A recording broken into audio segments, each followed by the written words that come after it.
We go. Good morning. Yes, we're recorded now.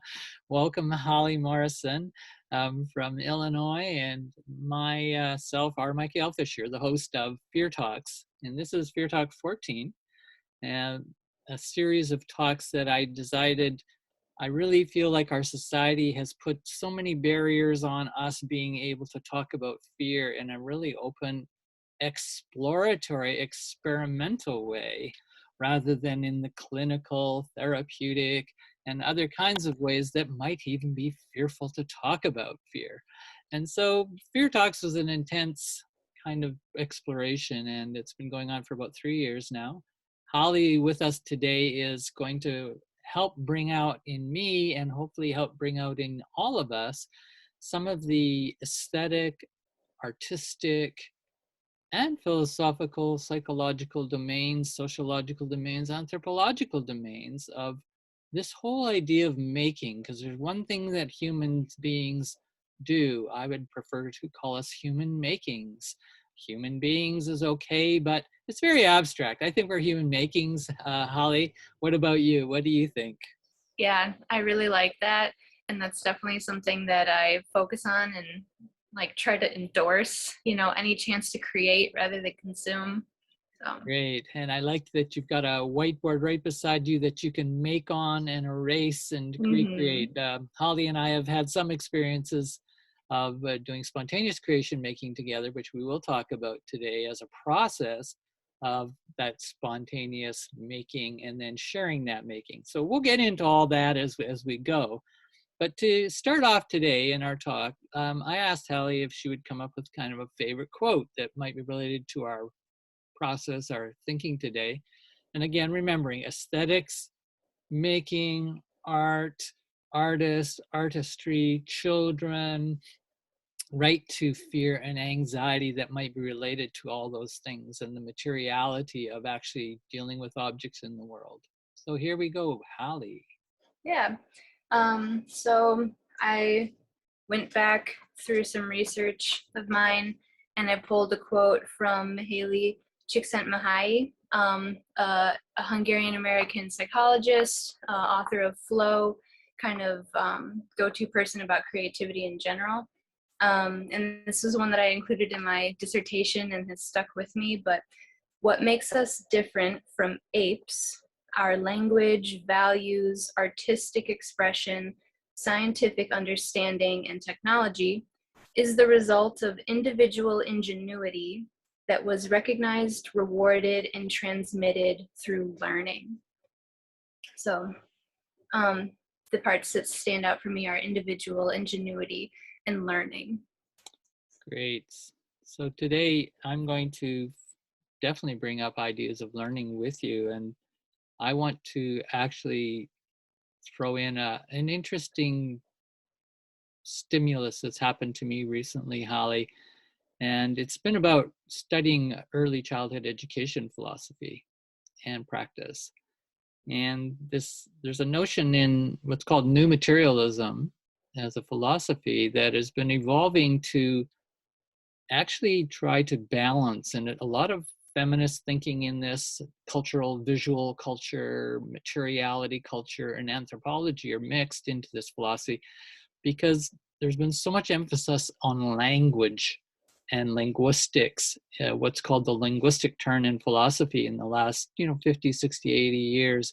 And people in certainly early childhood education are kind of thinking, well, maybe when we're talking about early children and development of human beings, maybe language is important, but it's maybe not as important as it is for adults. So let's quit imposing a linguistic and language philosophy onto children's development. Let's go to see and watch what children do. And what children do is they play with materials and they're absorbed in materials. So I'm just going to read in my quote to add to yours. And again, all about learning this beautiful, unique, and individualness that we have, but also the relationality that we have, Hallie, with those materials. And this book is called Encounters with Materials in Early Childhood Education. Do you know those people at all? Mm-mm. Yeah. Okay, it's some of the new materialist thinking in these are all Canadian philosophers, teachers, and artists. But the quote is just from the back of the book, which just again highlights one of the things I want to focus on with you. This book, Encounters with Materials in Early Childhood Education, rearticulates understandings of materials, blocks of clay, sheets of paper, brushes, and paints, to formulate what happens when we think with materials and apply them to early childhood development in classrooms. The book develops ways of thinking about materials that are more sustainable and insightful than what most children in the Western world experience today through capitalist narratives. And of course, the book goes on to really talk about this last quote I'm going to take from someone who did a book review of that book. And she said, "This is a book is about taking time, slowing down, to be with and observe materials. And that is an ethical and radical act." Tell us a little bit about your art practice, your coming into therapeutic practice with arts, working with children. Just start a flow of any responses to these quotes that we just threw out this morning. Thanks, Hallie. Yeah. Well, with that last piece of slowing down to take time to be with materials, that's something that I feel is like urgent, and how we said it is radical to do, is something that is definitely a part of my practice, has influenced my teaching, has influenced my experience in art therapy as a facilitator of it, but also as a client of it. And that feels like a message that's always there. So it's definitely behind the spontaneous creation making gatherings, and is the definitely the heart, the passion for providing those, continuing to facilitate those, because in our society, it is so obvious and apparent to me as an artist that most people do not make the time to do that, because it is not justifiable, it is not validated as being worthwhile time. It, if you're not going to make money off it, then why spend time doing it? Time is money, you know, blah blah blah, all these things. So that just really resonates with me. And in my practice in general, it is so process based because of the things that I feel I've learned in those hours, in the times that I have spent just being with materials. So I think that it's become almost a spiritual practice for me, because I can connect so quickly with materials that it is almost immediately meditative. And then I feel in that space, I'm able to breathe, come back to myself, get grounded, and then sometimes even just like process a little bit of wisdom. It will kind of just come, and you'll be like, oh, that was the answer to that worry I had earlier. Oh, well, I'm going to do that because that feels like the next best thing to do. So I feel like I get a lot of reflection and processing done, and then that, you know, touches on so many things, but is definitely the art therapeutic part, because the materials are literally like counseling me through some issues sometimes, and I can ask the materials issues, you Yeah, know, yeah. and then I I love it. I I have clarity, you know. Oh, I love it. I love it. You know, I kept listening to you and going, saying, Hallie, you're talking to the materials and they're Yeah. talking to you. What's Yeah. going Yeah. on here? This is not Yeah. the Western scientific rational model of we Yeah. stand back and we use materials. Yeah. Yeah. So I think that's the one of the whole points of this new materialist thinking, even though they may, and they kind of avoid the word spiritual, which I think is unfortunate, but that's a Yeah. choice they made. And those thinking, and I think what they're basically still doing when I listen to it, I says, this is spiritual. The indigenous peoples of ancient times have always known that when, you know, you shake up your ordinary world Yeah. and you pick out something like a Mhm. that you're now in contact with something that actually changed your behavior. Oh, Yep. How Yep. did the rocks change my behavior? Right. Well, the fact that I had them in this container Hmm. forced me to go over, pick them up, and Yep. pull one out. And now I'm in a relationship that it's already affected me Yeah. as much as I'm affecting the material. Hmm. So this is what in art education, for example, this idea they're trying to get around is that we pick materials often as teachers, even as therapists, and we say, oh, well, we already know what those materials more or less do, but we want to Hmm. put them in the hands of children so that they'll get some of that benefit and learn from that of what the materials already know how to do. Hmm. Whoa, where's the relationship of the materials impacting the child's behavior Yeah. The and individual. the counseling?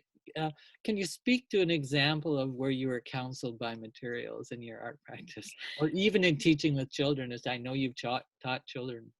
Yeah. I should really record all of the instances by now, because they happen all the time. But maybe one that comes to mind was when I was in an art therapy session as a client, and through through that in general, I just want to advocate that, like, you get to be counseled by the material, but also when you have the therapist there as the client doing art therapy, it just takes it to a whole new level, and it's so helpful. And it, I feel like you can find clarity much faster because then you're being held by two different supports, you know? And when you're in the making, I can avoid eye contact if I don't feel like making it. I don't have to be like fully witnessed by the person there. I can also just be with the materials, and so it's really helpful. But so I was making one kind of washy watercolor painting, and I just kept doing like these parallel lines, and then whatever exactly we were talking about, I don't remember, but the parallel lines literally became a metaphor for the two topics that we were talking about, and then how like the two issues I was having kind of were going at the same place and in the same trajectory. And then I asked, when we kind of asked what would it look like where they intersect, do those two issues intersect at different areas of my life, what does that feel like, is that a pain point, and just working from there. So just using lines as the metaphor to help me think more conceptually about what we were talking about, or to use the actual mark making as an analogy. Um, so a little abstract, but in the moment it was really helpful. And I find um, other little analogies like that constantly. And when I'm teaching, so it makes you so grateful to be working in arts-based anything, because then you have that third element between you and the participant, or you and the students. And so not so much with children, but I can think most recently to public art painting. We were window painting outside, and it was with adults, but even with adults, there's so much instilled perfectionism and worry and fear to even try, even though you signed up and you chose to be here and you're still afraid to do it.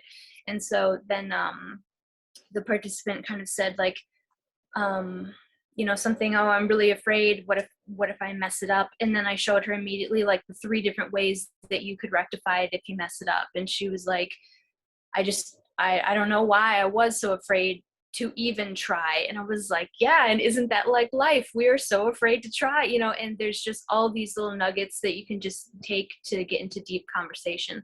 The same thing does happen with kids. Not always as philosophical, but it's easy to pull any of these creation based activities and little problem solving moments where they don't know how to proceed, or they're worried to try something, and you can use that as a teaching example for, oh, well, the other day I saw you go down the slide with no fear, like today we're gonna try that with the drawing, and to just try to connect those experiences for them. Yeah, nice. So let's, if we could, just stay with the fear and anxiety aspect without defining that in a real fine way. Um, I'm having this sense that, when we're born, because I keep asking, well, okay, well, where does all that fear come from? And I could say, X, Y, Z, there's lots of factors. But let's even think of really early childhood, for example. And I'm thinking of one of the things that seems to happen oftentimes is that I'll watch children want to dominate a material. They may want to stand on it. They may want to rip it. Um, I just created a dump truck load of stones on the property, right, of this daycare center as my artist in residency I'm working. And, one of the things I notice when especially the young boys, but not only, but they come to the pile and they're sitting there and they're hesitating, and their early childhood teachers kind of keeping them on this leash, nonverbal leash, and they kind of know, okay, respect boundaries. And this is a big part of early childhood education these days. Don't touch the body in certain ways. Make sure you ask, don't take.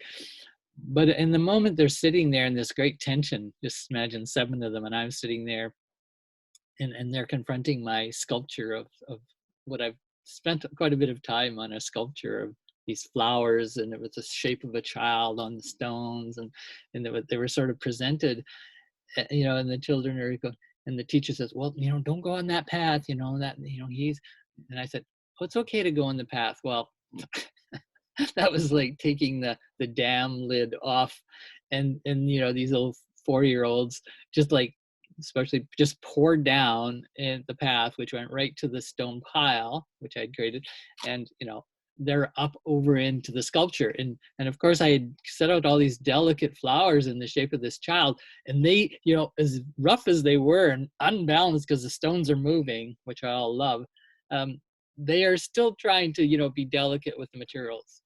Now, at the same time, I come home and I start thinking about, why do they need to climb to the top? You could just hang out.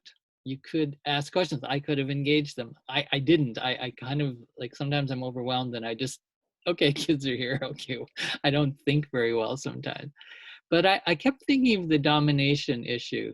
And I would like to ask you about, do you think kids need to want to, been trained to, conditioned to dominate the material world?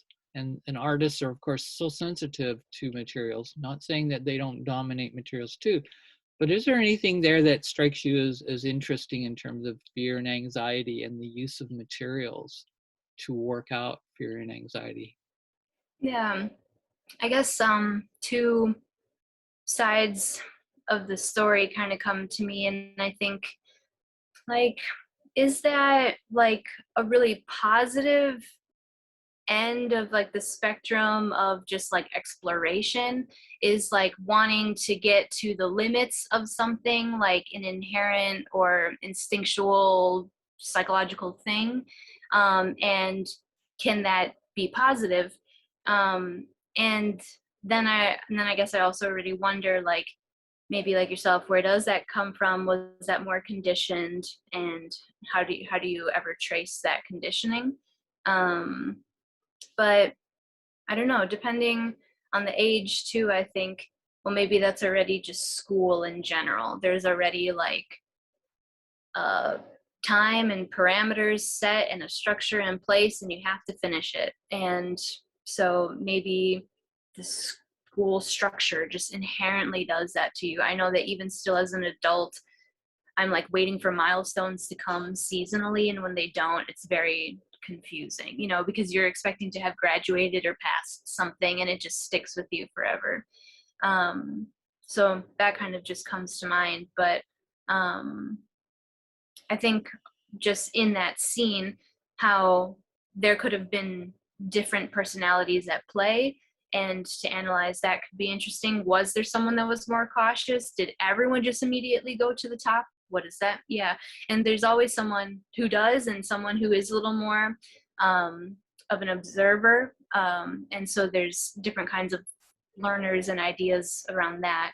And I think it would be great to pull out examples and to highlight like each way of being with the materials, and ask everyone to try that way of being with the materials. Mm-hmm. Like, let's try to be really fast now. Let's try to be really slow now. Let's try to be really gentle. Let's try to be really harsh, because that is a thing that those are experiences that materials afford us, when we get to explore different ways of being ourselves, and we get to explore different ways of acting and behaving and being.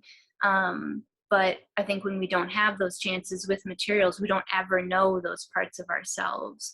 I think of like, if you are drawn to theater, you're actually like actively exercising a certain kind of yourself. But for me, I'm just like intimidated by theater, and so I know other ways of being through visual arts. I could ask myself to switch media, and I could find a whole new pocket of myself that I never knew existed. So those things come to mind just with material fear, anxiety. Yeah, and it's sort of also an unknown, right? Even though the children, for example, in this case, they're coming up to a set of materials called a stone dump pile. Um, in some sense, it's already an unknown.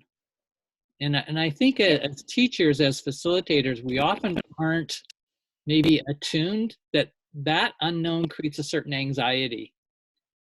Yeah. And sometimes one way to overcome an anxiety for some individuals is to just plow through and dominate it. It's called, Yeah. it's a counterphobic Mm-hmm. reaction formation in psychology, they call it. Mm-hmm. It's a bravado type courage, bravery. And of course, Mm-hmm. yeah, some followers will come with you and others are going, no way, I don't, this is too unknown for me, Yeah. and so on. So another cute thing about the example of what teachers pay attention to. So here's the ECE teacher.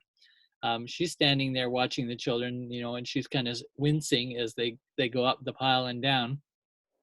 And I've given them such permission here, um, that she photographs the couple of boys who get to the top and stand on the top, and she photographs them right away. And in reflection, I was sitting on the side as the artist, and I was watching their feet on the gravel. Oh my gosh, what and the zeal. They had this, they were just like zeal squealing, these these little kids. And that squeal, right, of absolute ecstaticness. And it's because the stones were like grease. Yeah.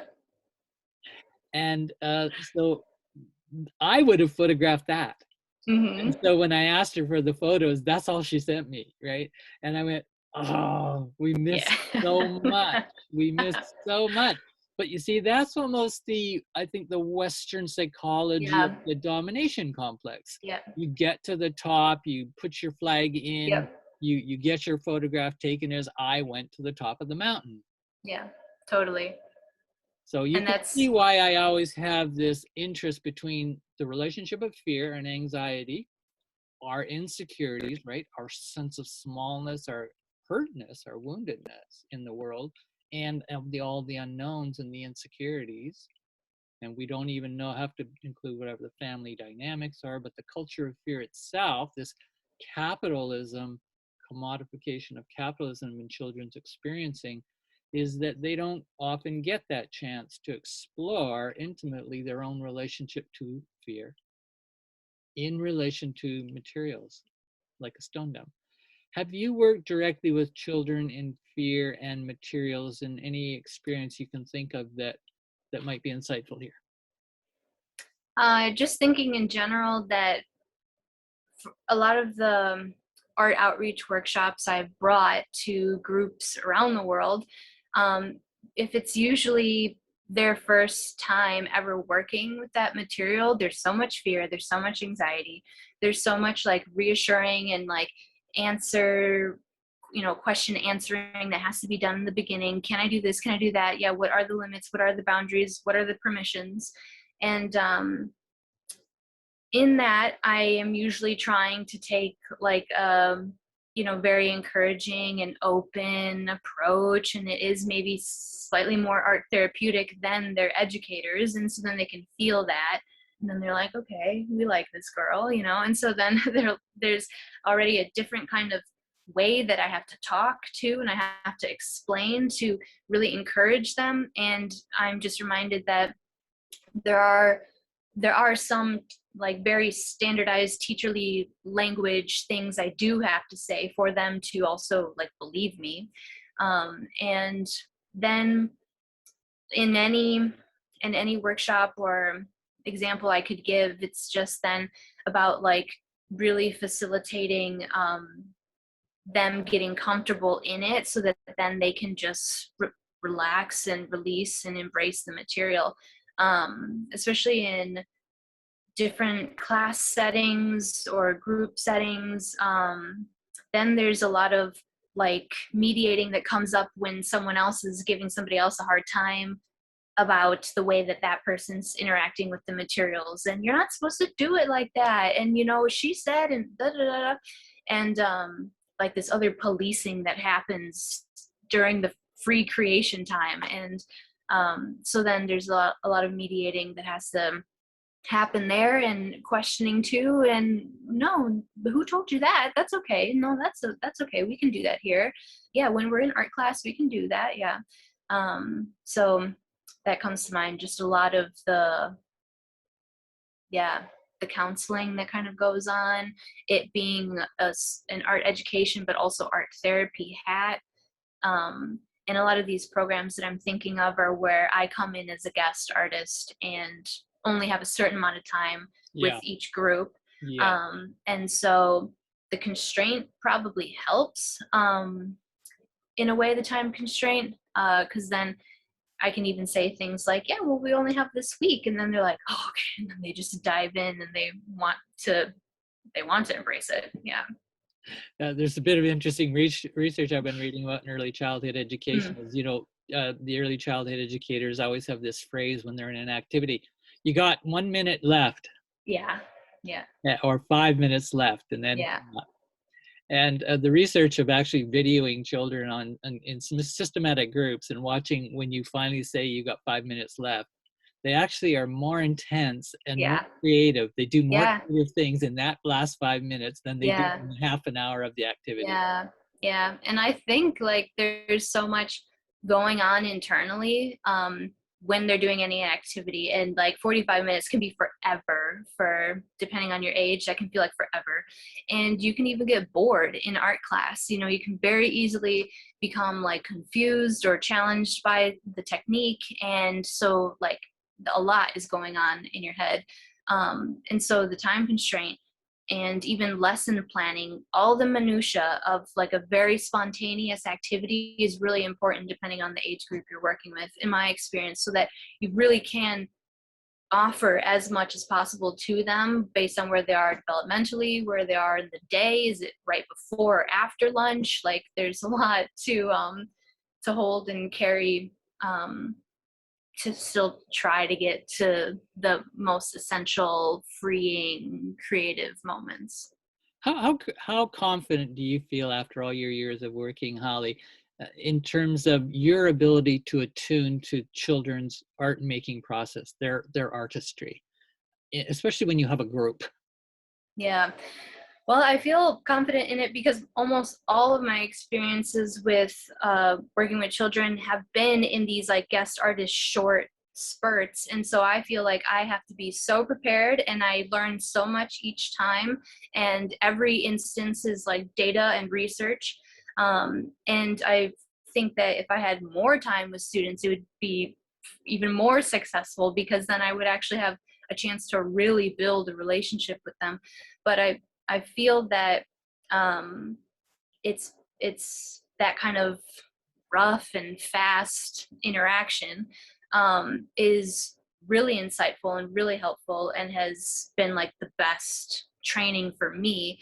And I feel like it has always been successful, because at the end I'm getting hugs from these children who were just strangers 40 minutes ago, you know, and everyone is having a great time, and everyone's coming back inspired with examples of things. And I made this since the last time I saw you. I want you to have it, and little gifts that come back to me. And um, so yeah, actually taking an alternative and art outreach approach has given me something different than if I had just become Yeah, one teacher in one place for years and years. So yeah, I agree, and that's certainly the gift of the artist residency, which I have, luckily 5 months to do this.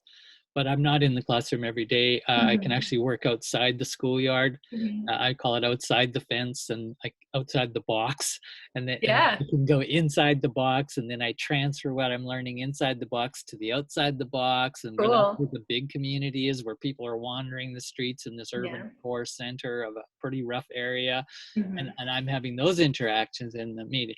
I want to go back to the example you said about, with children say, well, that's not what the teacher said we could do Mhm. with that material. Let's just say it's a piece of clay Mhm. they're working with. Oh, that you can't be putting sticks into or whatever, and so some child freaks out a little bit because they think the rules are being transgressed, and as you say, they're surveying the other children as well as they're surveying themselves, right? And that's a surveillance that was probably put onto them at some point, and they really took it to heart, and they may be quite rigid even about it.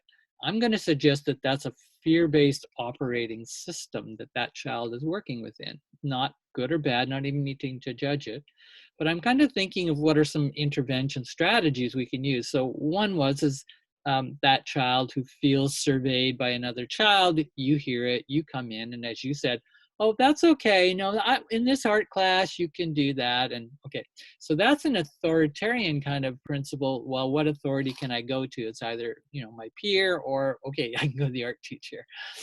Okay, that works to a point. And then the new materialists, here's where I find they focus differently. Not that they would exclude those processes, but they would immediately focus, but who's got the power from a materialist point of view?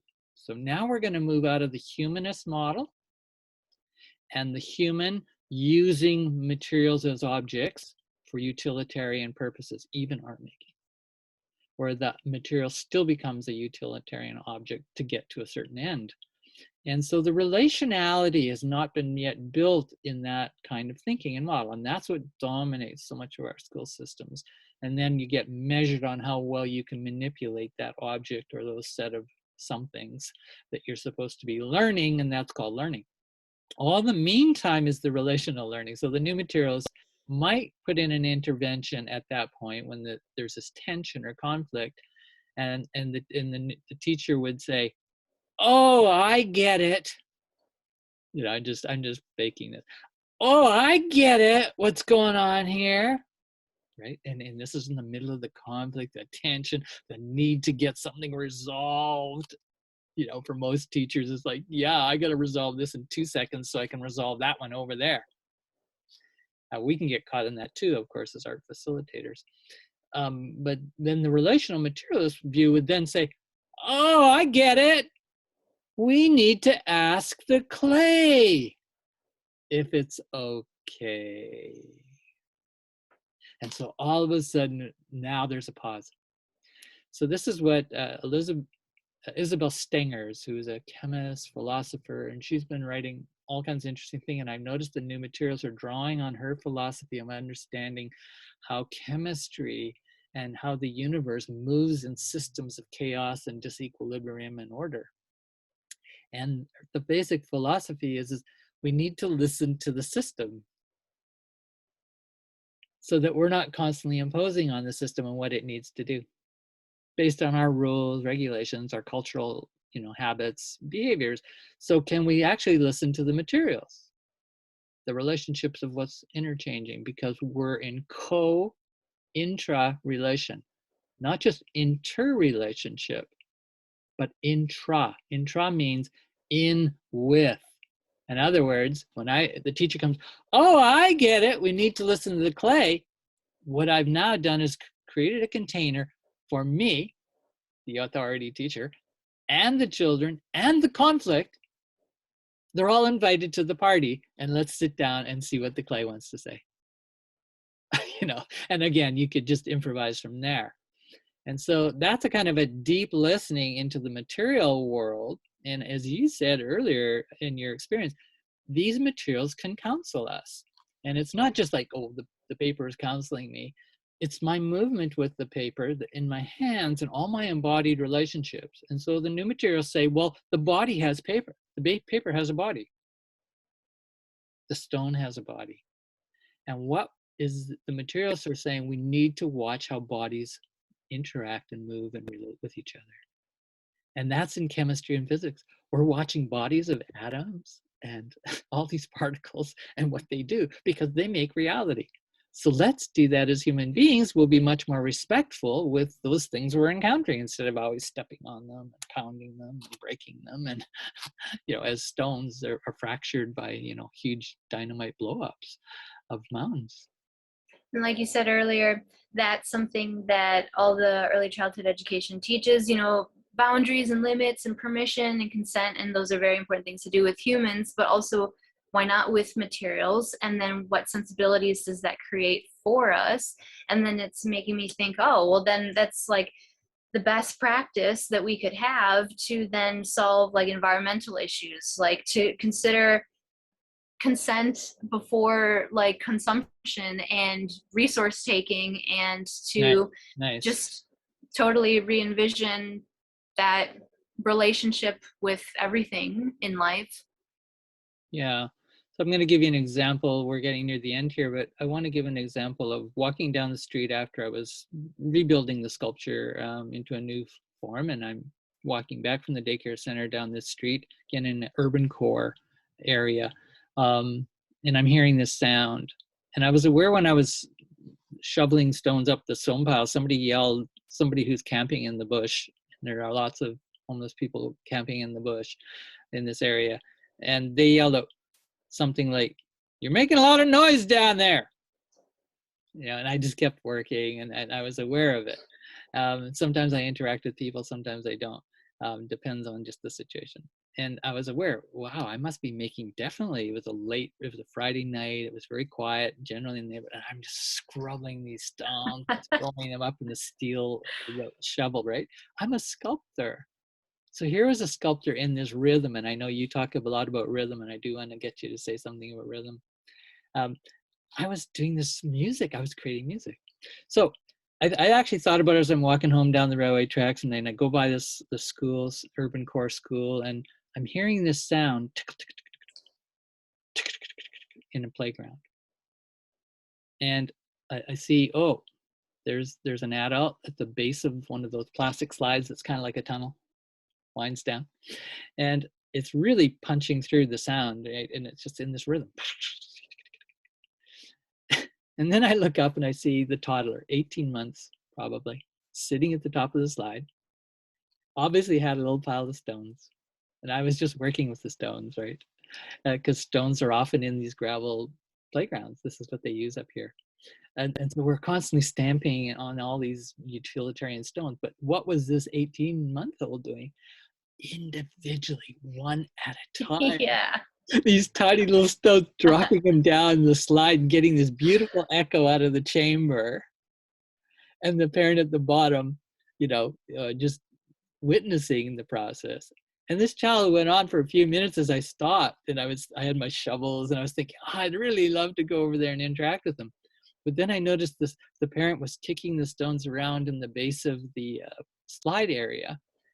And immediately, here's where the fear thing came in. I said, yeah, he's looking for needles. He's looking for anything that might harm that child coming down the slide if they actually choose to come down.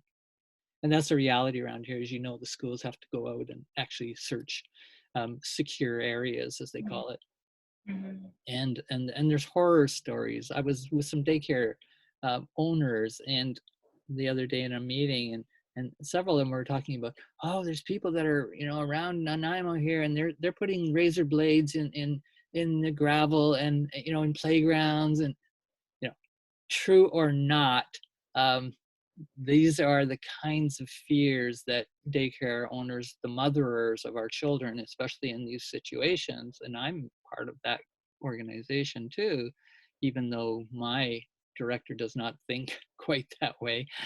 So do you have any responses to, felt I was listening to a music coming from making music with stones, that the stones were making with me, and I became more sensitive thanks to the stones.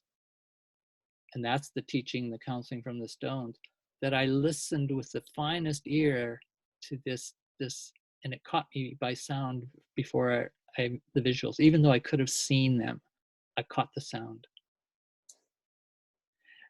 Is that how materials teach us and change us and transform us? Yeah, I think definitely so, because every time experience you have with any material is an experience that's now with you and can never be taken away. And it does ground you so much and make you so present that you are just way more attuned to everything. And I've noticed in times of my life where I've had distance from creating or haven't created in a while, it's like those sensitivities and sensibilities just start to fade. And so it is yeah, very much a practice that sharpens all of your senses. And when you're in a really rich, consistent art making mode, creation mode, even if you were a cook and you were just cooking all the time and you were really refining recipes, all of those sensitivities are just way more accessible. And I think it makes it so exciting because then it makes the day-to-day living experience so much more interesting. You hear these things and you hear these sounds and songs and you feel engaged in a different way with life, like with the child on the slide and just anything that you're passing by. So I have felt that so strongly sometimes that it feels like it is just a new version of you, or like a whole other sense or something. But it makes life so interesting, and then you just start to see and feel and hear things everywhere in a really engaging way. Yeah, Well, I love the idea, that, and if we had a listener right now saying, oh, they want to make life more interesting, and, they're using the arts to do this, and relationality and materials. And, well, that's going to make you more sensitive.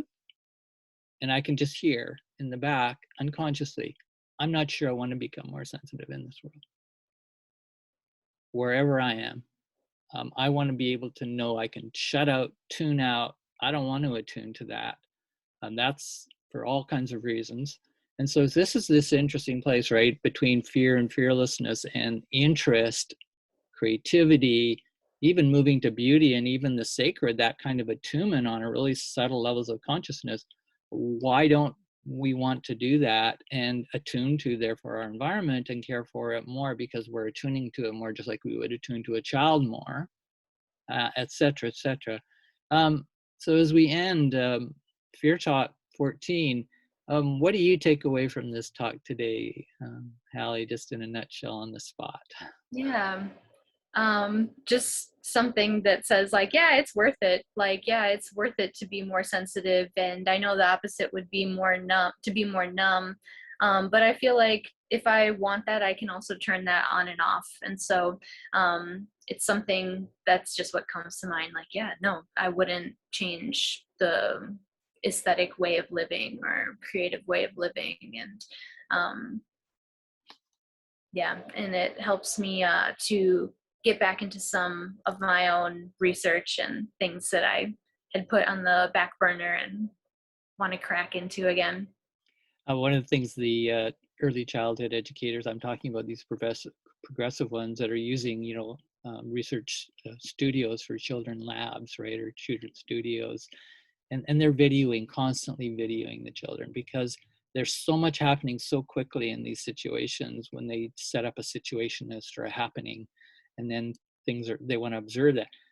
It takes hours and hours and hours to watch these videos to pick up the nuances of the pattern Totally, going on. And I think you totally. agree. I find it very frustrating. I miss so much, Mm-hmm. and then I just try to journal later, but I know I'm missing so much. So I Mm-hmm. think as researchers, and let's keep in touch with each other on this, how can we actually, keep making more sense of the work we do? But we need recordings. We need to slow down the action sometimes as researchers, inquirers, to really get the juices of these connections. And what I've learned from reading them and looking at their photographs and so on, how they talk, they are getting deep richness of patterns of movements of bodies in relation to situations and environments. Mm-hmm. And I want to say in the end that what I take away from today, and it's a thought I've been thinking as well, is that you know, these materials,